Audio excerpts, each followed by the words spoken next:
Gimana Pak kondisinya?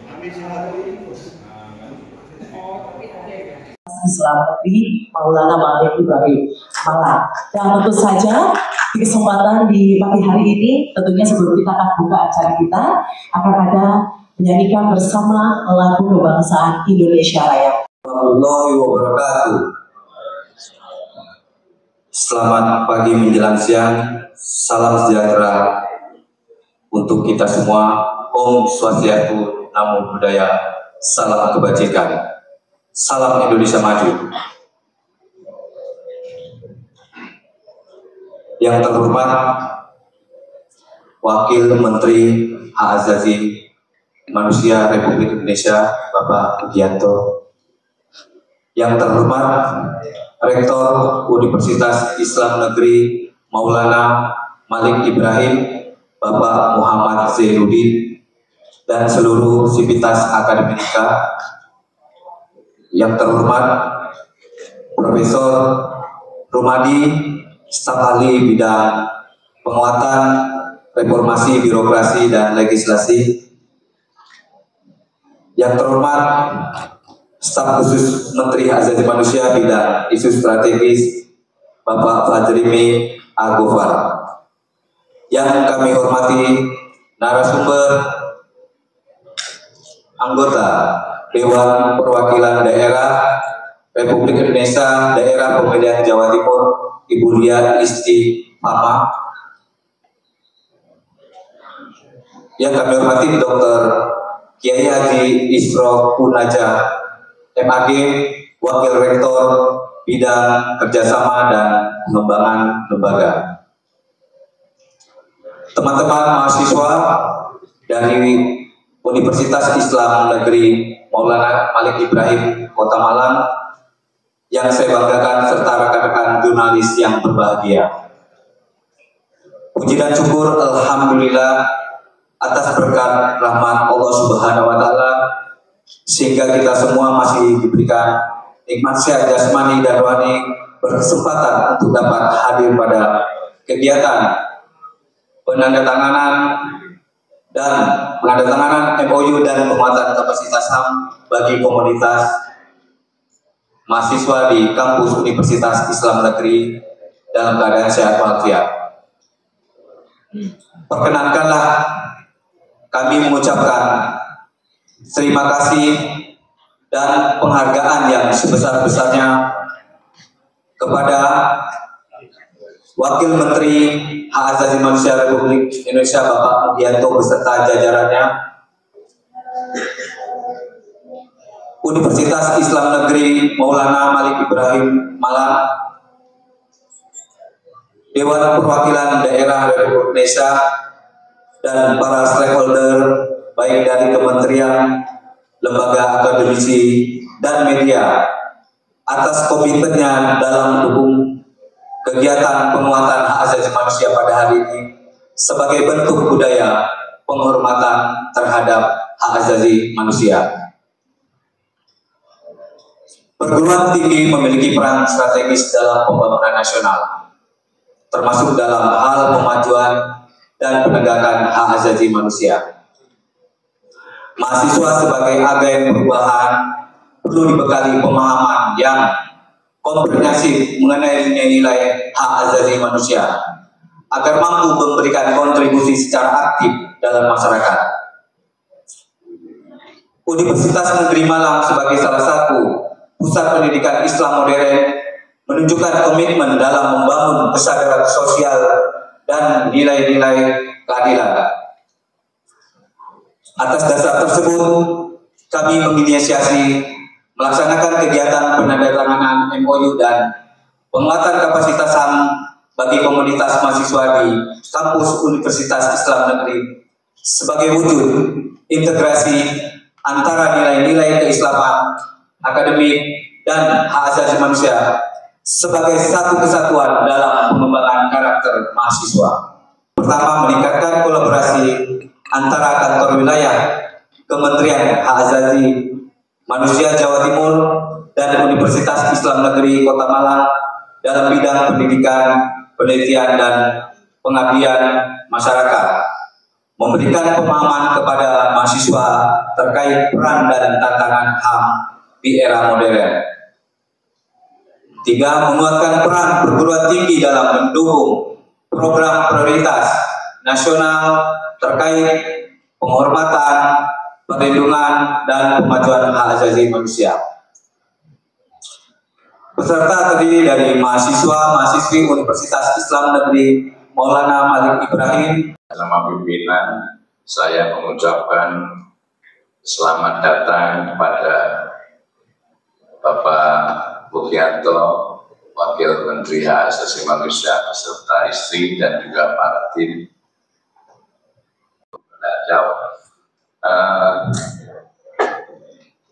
Alhamdulillah, setelah itu Pak Prabowo masih mengumpulkan para menteri dan rektor untuk diberi pengarahan seperti begini, dan di absen Pak Wamen, mana rektor swasta, mana rektor negeri.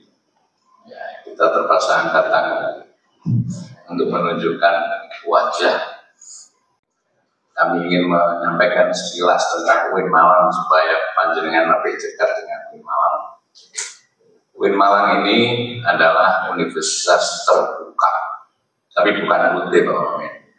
Artinya adalah universitas inklusif yang menerima segala macam mahasiswa dari berbagai suku, agama, dan bangsa. Dari Sabang sampai Merauke, dan dari tidak hanya muslim saja tetapi juga non muslim. Kami punya mahasiswa sejumlah 19.129 yang dari luar negeri ada 42 negara, jumlah mahasiswanya hanya 460. Penguatan pendidikan karakter dan juga leadership. Jadi setiap mahasiswa wajib tinggal di student dormitory selama 1 tahun. Lalu para orang tua ketika kami kumpulkan setiap tahun itu mintanya bagaimana kalau sampai lulus. Nah, kalau sampai lulus kan kita harus bangun lagi student dormitory atau mabna itu. Tapi alhamdulillah tahun ini kami mendapatkan bantuan pembangunan kampus dari Saudi Fund for Development (SFD) senilai hampir 1 triliun, Pak Wamen. Prof. Ilvi dan Prof. Umi ini semuanya parawannya cantik semua, Prof. Luar biasa. Iya, gimana? Memilih UIN Maulana Malik Ibrahim Malang ini 100% sangat-sangat tepat. Karena kalau kita bicara skala nasional, ini merupakan 3 besar bestri nasional yang memang unggul dalam banyak hal, luar biasa. Bukan hanya kampus inklusif, bukan hanya kampus yang memiliki masa luar biasa sejumlah 19.120, di mana animonya pernah mencapai 108.000. Padahal yang diterima hanya 6.000, benar ya Bro? Luar biasa. Dan juga bisa memenuhi preferensi global, yaitu banyak sekali ratusan mahasiswa dari berbagai negara. Itu kalau bukan kampus yang memang sangat cetar membahana nggak mungkin, Bro. Jadi keren banget. Jadi bukan hanya Ibu Khofifah telah memilih ini kampus sebagai penerima vaksin dengan jumlah yang sangat besar 10.000, tapi ternyata juga menjadi pilihan dari Kementerian HAM untuk melakukan penandatanganan penguatan HAM tersebut. Dan sedikit saya sampaikan, saya berpesan kepada para mahasiswa, jadilah agen dari keberlanjutan bangsa. Jadilah agen atau garda terdepan bahwa mahasiswa, bahwa generasi muda bukan objek, bukan subjek pelanggaran HAM. Marilah kita panjatkan puji syukur kehadirat Allah Subhanahu wa Ta'ala, Tuhan yang Maha Kuasa, karena pada hari ini kita bisa bersama-sama berkumpul di sini di kampus yang luar biasa.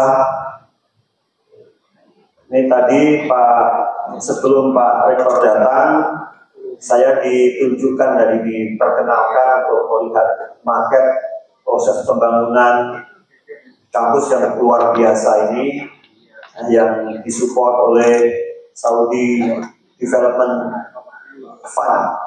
Ini luar biasa menurut saya, dan mudah-mudahan proses pembangunan nanti sampai tuntas jadi bangunan yang menyusun Bismillahirrahmanirrahim, mudah-mudahan bisa lengkap sebagaimana disampaikan oleh Pak Rektor tadi.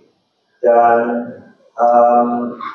saya juga sangat mengapresiasi Pak Rektor tadi, Profesor Jainuddin, yang membrand UIN Maliki ini sebagai kampus inklusif university. Saya pikir ini luar biasa dan sudah menjadi tren global.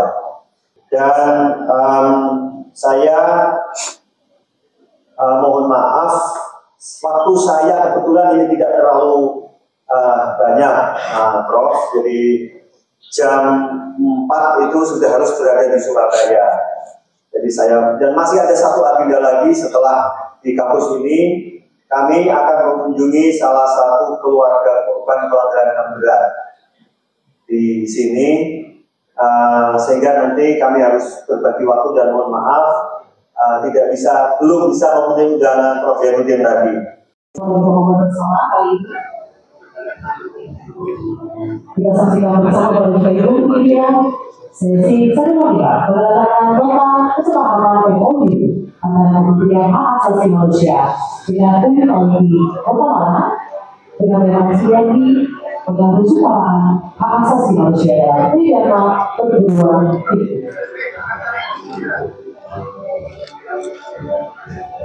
Mungkin boleh kita tepuk tangan biasa pada itu. Lalu saya kita bersama dan selamat buat bersama dahulu. Kita akan berbicara lebih dahulu. Kita sebuah kolaborasi luar biasa. Tentu saja dari Kementerian Hak Asasi Manusia dan juga UIN Allah juga Kota. Beberapa kampus di Jakarta kemarin yang dilakukan oleh saya sendiri di Sumatera Utara, di Universitas Simalungun, di Siantar bahkan. Karena pada saat yang sama ada kasus yang kami tangani di sana. Jadi memang bagi kami sangat penting melakukan penguatan hak asasi manusia untuk akademisi, untuk teman-teman adik-adik mahasiswa, supaya bisa memahami hak asasi manusia secara korek.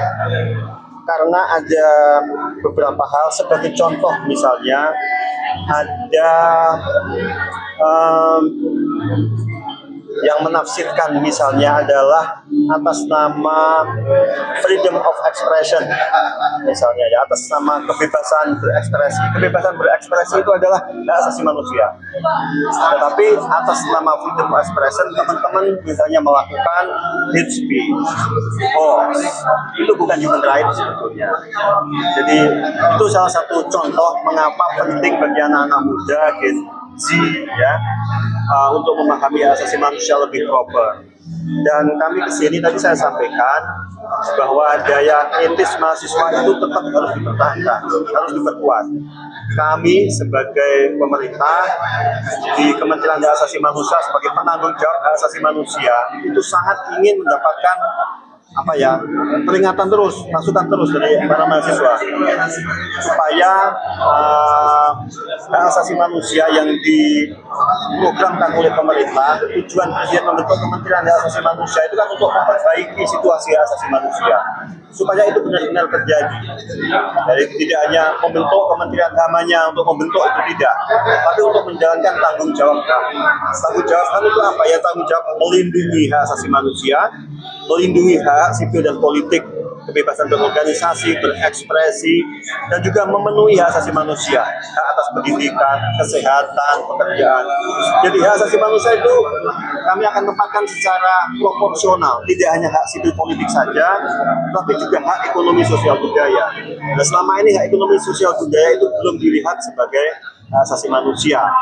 Padahal itu hak asasi manusia yang tanggung jawab negara. Nah, kami ingin untuk terus diingatkan oleh adik-adik mahasiswa supaya critical thinkingnya semakin kuat dan daya kritisnya terus tumbuh. Dan kami ingin memastikan bahwa pemerintah itu tidak ada sama sekali niat keinginan untuk melakukan pembungkaman sama sekali tidak. Itu saya pastikan sebagai Wakil Menteri Hak Asasi Manusia, kami justru mendorong anak-anak muda untuk kritis. Jadi Kementerian Hak Asasi Manusia akan melakukan, jadi berdasarkan Inpres dan Perpres tentang kementerian dan tentang Kementerian Hak Asasi Manusia nomor 139 tahun 2023 dan nomor 156 tahun 2024 saya, itu kami punya tanggung jawab untuk melakukan penguatan HAM ke kementerian dan lembaga, ke pemerintah daerah, provinsi, kabupaten, kota, dan ke komunitas. Termasuk komunitas di sini adalah universitas. Selain itu kepada pelaku usaha, ke dunia usaha, ke korporasi, melakukan penguatan HAM. Dan pada saat yang sama kami juga punya kewenangan untuk melakukan audit HAM, ya, uji tuntas HAM pada korporasi. Kepada kementerian dan lembaga kami akan mengaudit. Jadi di RPJPN itu Pak Rektor, Kementerian Hak Asasi Manusia diberi kewenangan untuk mengaudit KLD. Selama ini kan belum ada. Ya, untuk memastikan supaya kebijakan yang dikeluarkan oleh kementerian, lembaga, pemerintah daerah, termasuk dunia usaha dan komunitas, termasuk direktorat, itu kebijakan dan programnya harus sejalan dengan hak asasi manusia, dengan norma-norma hak asasi. Pak, ini UIN ini yang pertama di Kota Malang ya? Wali Kota Malang ini yang pertama. Ini yang pertama, dan saya pikir ini pilihan yang tepat karena, dan saya sangat senang sekali lagi karena tadi komitmen Pak Rektor dan sudah membrand UIN Maliki ini sebagai kampus yang inklusif. Ya.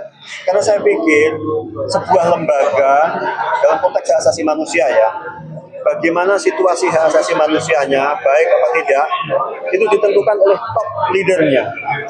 Ya, kalau top leadernya, kalau Pak Rektor sudah mengatakan bahwa kampus ini kampus inklusif, semua punya akses ke universitas ini, ya, termasuk yang disabilitas, minoritas, itu sudah keren. Sama dengan kemarin saya di Blitar dengan Pak Wali Kota Blitar mengatakan beliau komited menjadikan Blitar sebagai Human Rights City. Menurut saya itu satu langkah pertama yang sangat penting. Setelah itu tinggal kita menindaklanjutinya. Dan tadi kami sudah membungkusnya dengan MOU, ya, dengan kesepakatan antara Kementerian HAM dengan pihak universitas, dan setelah itu kita akan tindak lanjuti dengan kegiatan-kegiatan yang konkret. Kampus-kampus lain kira-kira di Malang akan juga diajarkan? Ya, tapi ada banyak sekali, Mas. Jadi bertahap, untuk yang di Malang dengan UIN dulu, nanti mungkin dengan kampus-kampus yang Pak, pemahaman tentang HAM sendiri di kalangan komunitas khususnya mahasiswa sejauh ini seperti apa, Pak? Karena kan akhir-akhir ini juga banyak kejadian kekerasan, pelanggaran HAM yang dilakukan oleh mahasiswa. Ya, sebetulnya kalau mahasiswa itu asalnya dari kekurangpahaman tentang apa itu hak asasi manusia itu sendiri. Tetapi ketika terjadi misalnya bentrok, kekerasan, ketika sedang demo segala macam yang dilakukan oleh mahasiswa, itu sebetulnya tidak masuk kategori pelanggaran HAM. Pelanggaran HAM itu hanya kalau dilakukan oleh aparat negara. Ya. Kalau yang dilakukan oleh mahasiswa, ya, itu bukan pelanggaran HAM. Bukan berarti itu boleh, tapi per kategori itu adalah tindak pidana, kriminal. Jadi kami juga ingin supaya mahasiswa tetap kritis, tapi dilakukan secara damai.